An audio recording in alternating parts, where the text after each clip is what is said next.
نقد العقل المحض. إيمانويل كانت. قراءة بلال الدباغ. أولاً، تعليم العناصر لترزندالي. الجزء الثاني، المنطق الترزندالي. القسم الثاني، الديالكتيك لترزندالي. مدخل. أولاً، في الظاهر الديالكتيكي. لقد أسمينا أعلاه الديالكتيك بعامة منطقاً للظاهر، ولا يعني ذلك أنه تعليم للاحتمال. هامش. يقيم كانت المعارضة هنا على قرابة اللفظين في الألمانية das Schein الظاهر أو الترائي، و die Wahrscheinlichkeit الاحتمال، الظهور بظاهر الحق، نهاية الهامش. ولا يعني ذلك أنه تعليم للاحتمال، لأن هذا حقيقة تعرف بمبادئ غير كافية، ومعرفته ناقصة حقا، إلا أنها ليست خادعة بسبب ذلك. يجب إذن أن لا تنفصل عن القسم التحليلي للمنطق، وكذلك يجب الاحتراز من عد الظاهرة والظاهر شيئا واحدا. هامش. الظاهر، ويقيمها هنا على قرابة إرشاينونغ الظاهرة، وشاين الظاهر والترائي، نهاية الهامش. لأن الحقيقة أو الترائي ليسا في الموضوع من حيث يحدث، بل في الحكم على هذا الموضوع من حيث يفكر. فإذا كان يمكن القول بحق أن الحواس لا تغلط، فليس لأنها تحكم بصواب دائما، بل لأنها لا تحكم قط. وعليه فإن الحقيقة وكذلك الغلط، وبالتالي أيضا الترائي بوصفه انزلاقا إلى الغلط، هي في الحكم وحسب، أعني في علاقة الموضوع بفاهمتنا، فليس من غلط في معرفة تتطابق تطابقا شاملا مع القوانين الفاهمية، وليس من غلط أيضا في أي تصور للحواس، لأنه لا يتضمن أي حكم، ولا يمكن لأي ملكة في الطبيعة أن تنحرف عن قوانينها الخاصة. وعليه لا الفاهمة وحدها من دون تأثير أي سبب آخر، ولا الحواس لذاتها يمكن أن تغلط، فالفاهمة لا يمكنها ذلك، لأنها لو تصرفت فقط وفق قوانينها لكان على فعلها الحكم أن يتفق بالضرورة مع هذه القوانين. ففي الاتفاق مع قوانين الفاهمة إنما يقوم الشرط الصوري لكل حقيقة. أما في الحواس فليس من حكم على الإطلاق، لا مصيبا ولا مخطئا.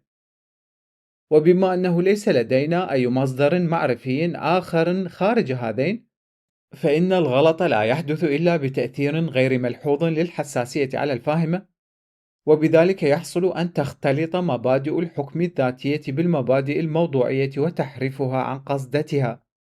هامش. الحساسية من حيث تقع تحت الفاهمة وتعد بمثابة شيء تطبق عليه الفاهمة وظيفتها، هي مصدر لمعارف معينة، لكن هذه الحساسية بعينها من حيث تؤثر على الفعل الفاهمي نفسه وتعينه للحكم هي أصل الغلط، نهاية الهامش. والأمر هنا كما في جسم متحرك، فمع أنه يتبع تلقائيا خطا مستقيما أبدا في الاتجاه عينه، إلا أن اتجاهه ينتقل إلى حركة في خط منحن عندما تؤثر عليه قوة أخرى في اتجاه مغاير في الوقت عينه. وعليه سيكون من الضروري كي نميز الفعل الخاص للفاهمة من الملكة التي تتدخل فيها، أن نحسب الحكم المغلوط بمثابة القطر بين قوتين تعينان الحكم وفق وجهتين مختلفتين مشكلتين مع نوع من الزاوية، وأن نحل هذا الفعل المركب إلى فعلين بسيطين للفاهمة والحساسية. وهذا ما يجب أن نقوم به في الأحكام القبلية المحضة بواسطة التفكر لترزندالي، الذي يعين كما بينا سابقا لكل تصور موقعه في ملكته المعرفية المناسبة، ويميز من ثم تأثير هذه على تلك. وليس همنا هنا أن نعالج الظاهرة الأمبيرية الترائي البصري مثلا، وليس همنا أن نعالج الظاهرة الأمبيرية الحاصلة عن استعمال قواعد فاهمية صحيحة في العادة استعمالا أمبيريا تنزلق إليه الحاكمة بتأثير المخيلة، بل لا عمل لنا إلا مع الظاهر الترزندالي الذي يؤثر على مبادئ ليست معدة أصلا لتستعمل في التجربة، وعلى الأقل من حيث يكون لدينا محك لتصويبها، بل يجرنا نحن أنفسنا رغم كل تحذيرات النقد خارج كل استعمال أمبيري للمقولات، ويبهرنا بأمل توسيع للفاهمة المحضة، ونسمي المبادئ التي ينحصر تطبيقها كليا ضمن حدود التجربة الممكنة محايثة، وتلك التي تخرج عن هذه الحدود مفارقة.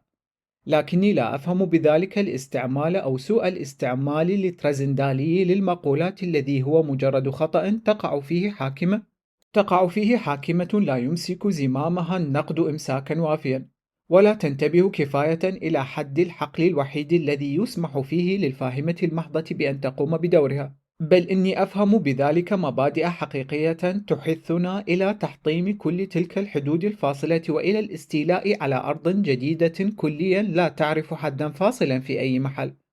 وعليه فإن الترازندالية والمفارقة ليس شيئا نفسه. ومبادئ الفاهمة المحضة التي عرضناها أعلى يجب أن يكون لها مجرد استعمال أمبيري لا ترازندالي، أي استعمال يتخطى حدود التجربة، لكن مبدأ يتجاهل هذه الحدود بل يأمر بتخطيها يسمى مبدأ مفارقا. وإذا أمكن لنقدنا أن يكشف الترائي في تلك المبادئ المزعومة، فإنه سيمكن للمبادئ التي استعمالها محض أمبيري أن تسمى على العكس من هذه الأخيرة، أن تسمى مبادئ للفاهمة المحضة محايثة. والترائي المنطقي الذي يقوم في مجرد تقليد الصورة العقلية ترائي المغالطات ينجم فقط عن نقص في الانتباه إلى القاعدة المنطقية، ولذا يتبدد كليا ما أن تطبق هذه القاعدة بصواب على القاعدة المعينة. أما الترائي الترازندالي فعلى العكس لا يتوقف حتى بعد أن نكشفه، وبعد أن يبين النقد الترازندالي بوضوح ليس مثال الترائي في هذه القضية يجب أن يكون للعالم بداية في الزمان، والسبب في ذلك أن في عقلنا منظورا إليه ذاتيا كقدرة معرفية بشرية، والسبب في ذلك أن في عقلنا قواعد مبدئية وشعارات تتعلق باستعماله تظهر بمظهر المبادئ الموضوعية تماما، وعنها يحصل أن الضرورة الذاتية التي تحتاجها الفاهمة لربط معين لأفاهيمنا تحسب بمثابة ضرورة موضوعية لتعين الأشياء في ذاتها، وذاك سراب لا يمكن تجنبه، مثلما لا يمكن لنا أن نمنع البحر من أن يبدو لنا أكثر ارتفاعا عند الأفق مما هو قرب الشاطئ، لأننا في الحالة الأولى نراه بأشعة أعلى، أو مثلما لا يمكن للفلكي والآخر أيضا أن يمنع القمر من أن يبدو أكبر عند طلوعه، على الرغم من أن ذلك الظاهر لا يضلله. يقتصر الديالكتيك لترازندالي إذن على كشف ترائي الأحكام المفارقة ومنعه في الوقت نفسه من أن يخدعنا، لكن ليس بوسعه قط أن يجعله يتبدد على غرار الترائي المنطقي وأن يكف عن كونه ترائيا، ذلك أن لدينا هنا سرابا طبيعيا لا مفر منه يستند إلى مبادئ ذاتية يقدمها هو نفسه بوصفها موضوعية، في حين أنه ليس على الديالكتيك المنطقي كي يحل المغالطات سوى أن يبين خطأ في تطبيق المبادئ أو ترائيا مصطنعا في تقليدها. ثمة إذن ديالكتيك طبيعي للعقل المحض لا مفر منه، ولا أتكلم بذلك على الديالكتيك الذي يتخبط فيه الجاهل لافتقاره إلى المعارف، ولا على ذلك الذي يصطنعه سوفسطائي ماكر يخدع الناس العقلاء، بل على ذلك الذي لا ينفك عن العقل البشري، والذي حتى بعد أن يكتشف سرابه لا يكف عن اللعب بالعقل ورميه بلا كلل وفي كل لحظة في أضاليل يجب تبديدها دائما.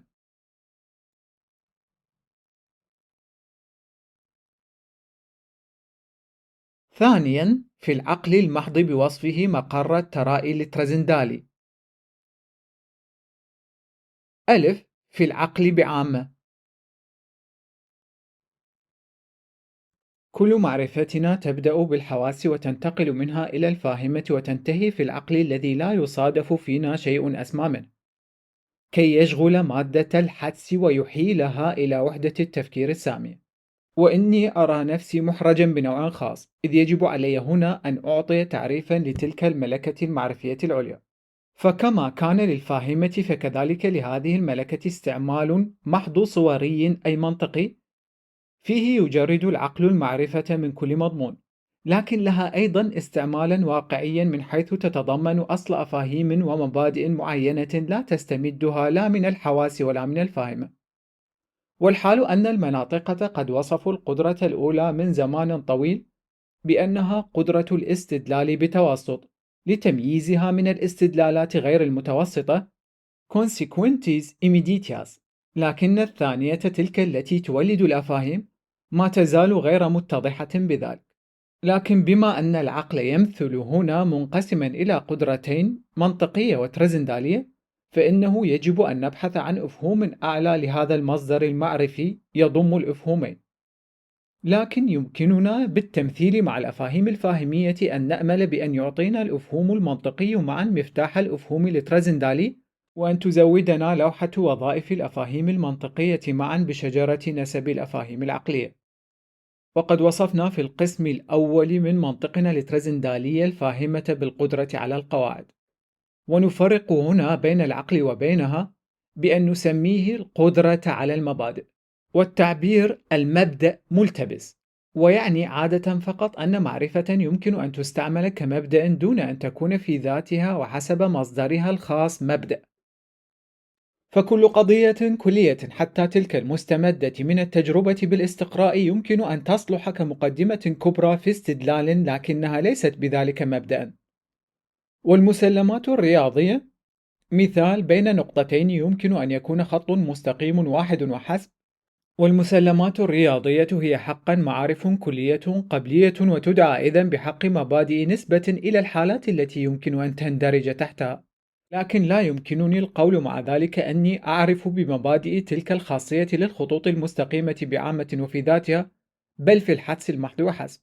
وعليه نسمي معرفة بمبادئ تلك التي بها أعرف الجزئية في الكلي بواسطة أفاهيم. ولذا فإن كل استدلال عقلي هو صورة من صور اشتقاق المعرفة من مبدأ، لأن المقدمة الكبرى تعطي دائما أفهوما يجعل أن كل ما هو مدرج تحت شرطها يعرف بفضله وفقا لمبدأ.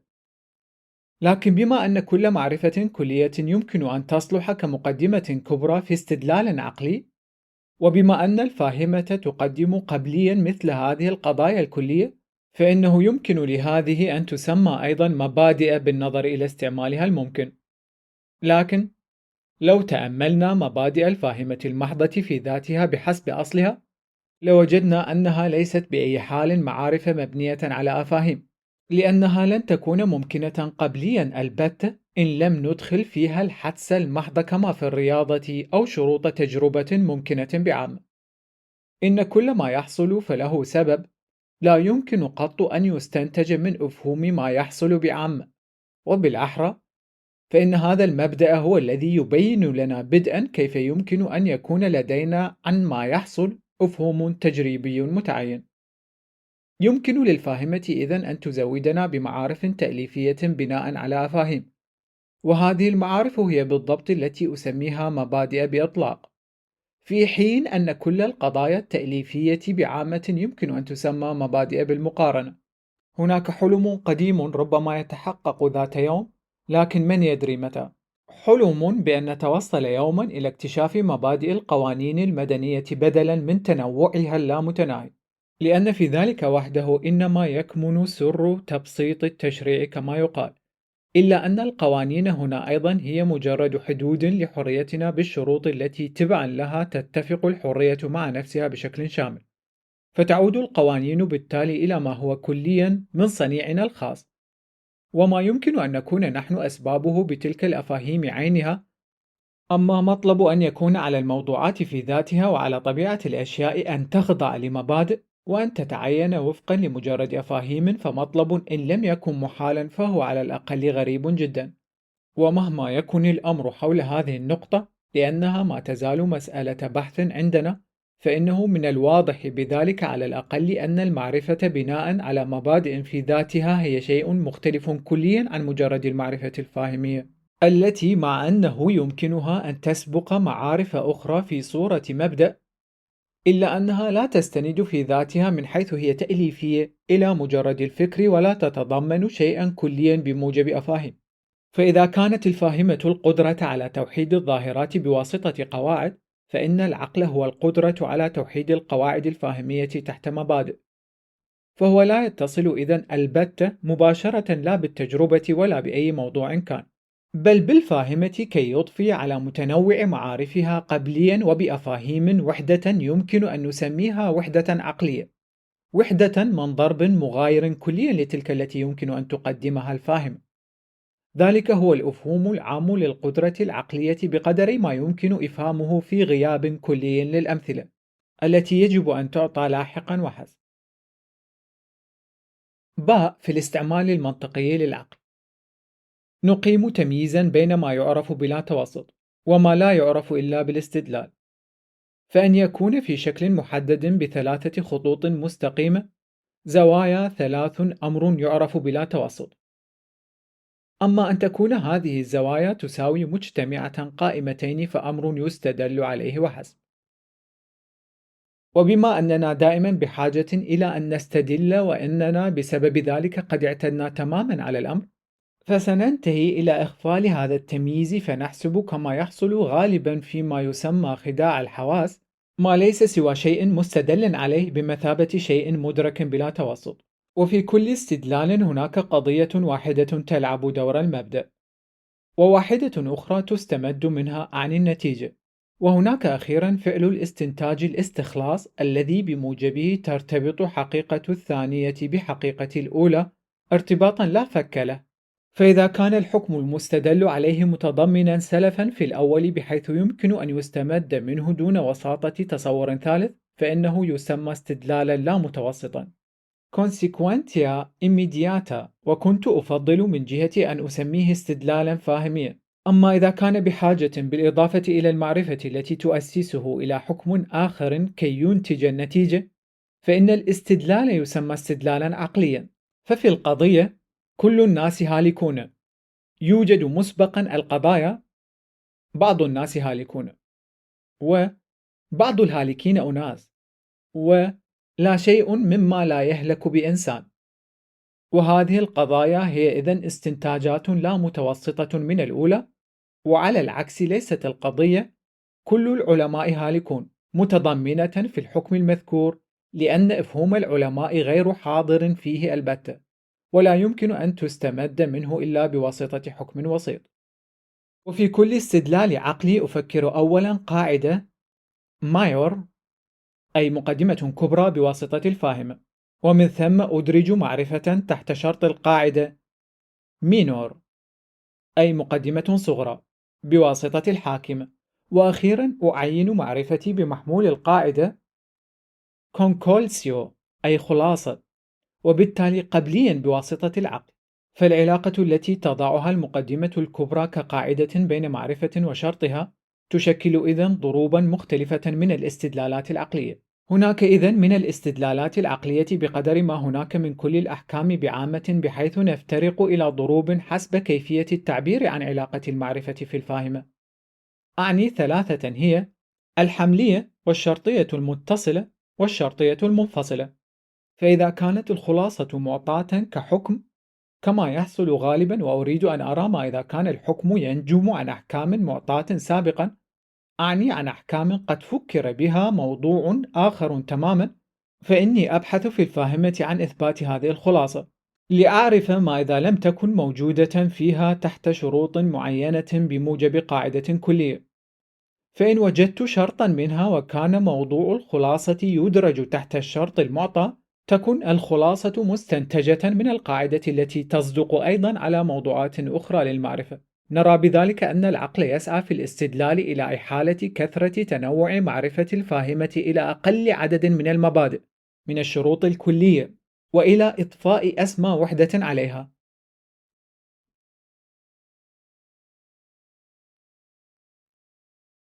جيم في الاستعمال المحض للعقل.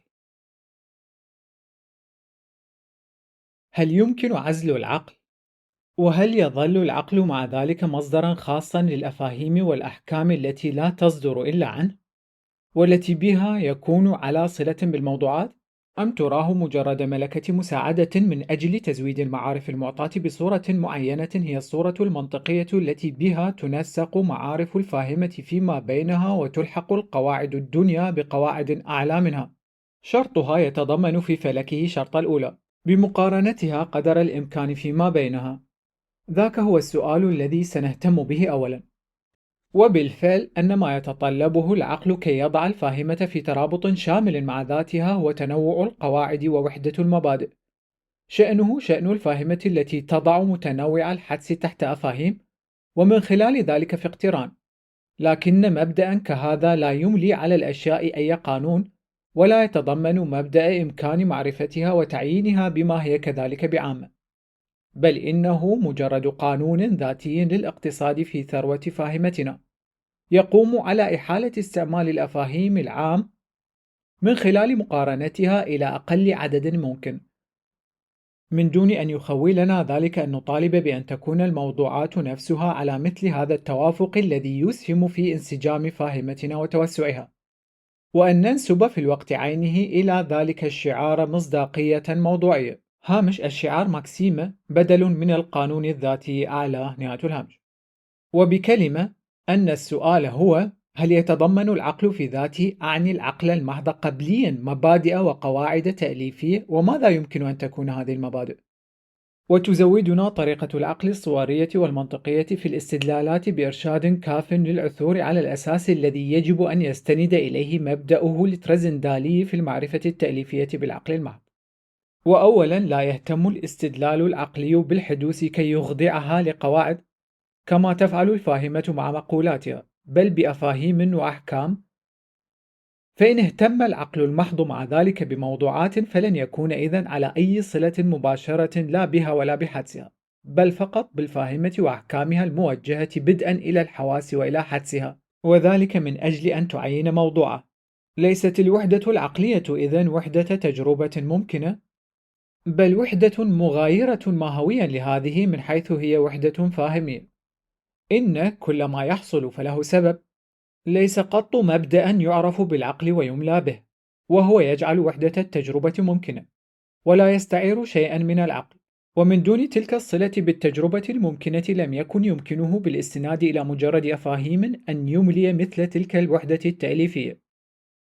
وثانيا، يبحث العقل في استعماله المنطقي عن الشرط الكلي لحكمه. للخلاصة، والاستدلال نفسه ليس سوى حكم بواسطة إدراج شرطه تحت قاعدة كلية، المقدمة الكبرى. لكن بما أن هذه القاعدة تخضع بدورها لبحث العقل، وبما أنه يجب أن نبحث بذلك بواسطة قياس سابق، هامش بروليجيسموس هو القياس الذي نتيجته مقدمة لقياس آخر، نهاية الهامش. وبما أنه يجب أن نبحث بذلك بواسطة قياس سابق عن شرط الشرط وذلك إلى أبعد ما يمكن، فإنه يتضح أن المبدأ الخاص للعقل بعامة لاستعماله المنطقي هو العثور لمعرفة الفاهمة المشروطة على اللامشروط الذي ينجز وحدتها. لكن هذا الشعار المنطقي لا يمكن أن يصير مبدأ للعقل المحض. هامش الشعار ماكسيمة هو مبدأ ذاتي، في حين أن المبدأ برينسيبيو موضوعي، كما سيتضح ذلك لاحقا، نهاية الهامش. لكن هذا الشعار المنطقي لا يمكن أن يصير مبدأ للعقل المحض إلا بالتسليم بأنه إذا ما أعطي المشروط فيجب أن تكون كل سلسلة الشروط اللاحقة التي هي نفسها بالتالي سلسلة غير مشروطة معطاة أيضا، أي متضمنة في الموضوع واقترانه. والحال أن مبدأ العقل المحض هذا هو بوضوح مبدأ تأليفي، لأن المشروط وإن كان على صلة بشرط ما تحليليا، فإنه ليس على صلة باللا مشروط. ويجب أيضا أن تشتق من ذلك المبدأ عدة قضايا تأليفية لا تعلم الفاهمة المحضة عنها شيئا، لأنه لا شغل لها إلا بموضوعات تجربة ممكنة. معرفتها وتأليفها مشروطان أبدا، لكن اللا مشروط فيما لو كان قائما حقا يمكن أن يفحص بخاصة وفقا لكل التعينات التي تميزه عن كل مشروط، ويجب عليه بالتالي أن يقدم مادة لقضايا تأليفية قبلية كثيرة. لكن المبادئ التي تصدر عن ذلك المبدأ الأعلى للعقل المحض ستكون مفارقة بالنظر إلى كل الظاهرات، أعني أنه لن يمكننا قط أن نستعملها استعمالا أمبيريا مطابقا له، فهو يتميز كليا عن كل مبادئ الفاهمة التي استعمالها محايث تماما، لأن لا موضوع لها سوى إمكان التجربة.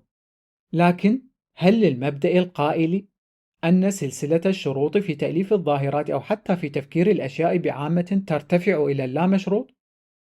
صوابية موضوعية أم لا؟ وما هي التبعات المتأتية عن ذلك الاستعمال الفاهمي الأمبيري؟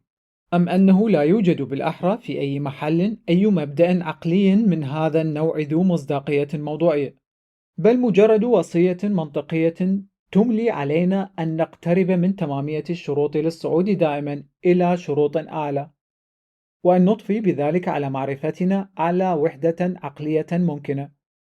أقولها لأن حاجة العقل هذه هي التي تعد بناء على سوء فهم بمثابة مبدأ ترزندالي للعقل المحض الذي يجرأ على المصادرة التمامية المطلقة لسلسلة الشروط في الموضوعات نفسها. وفي هذه الحالة ما هي الأخطاء والأوهام التي يمكن أن تندس في الاستدلالات التي مقدمتها الكبرى مستمدة من العقل المحض، والتي قد تكون مصادرة على المطلوب أكثر مما هي مصادرة، والتي ترتفع من التجربة إلى شروطها؟ ذاك ما علينا أن نفحصه في الديالكتيك لترزندالي الذي يجب الآن التوسع به انطلاقا من مصادره الدفينة في العقل البشري، وأقسمه إلى بابين: يعالج الأول منها أفاهيم العقل المحض المفارقة، ويعالج الثاني الاستدلالات العقلية الديالكتيكية المفارقة.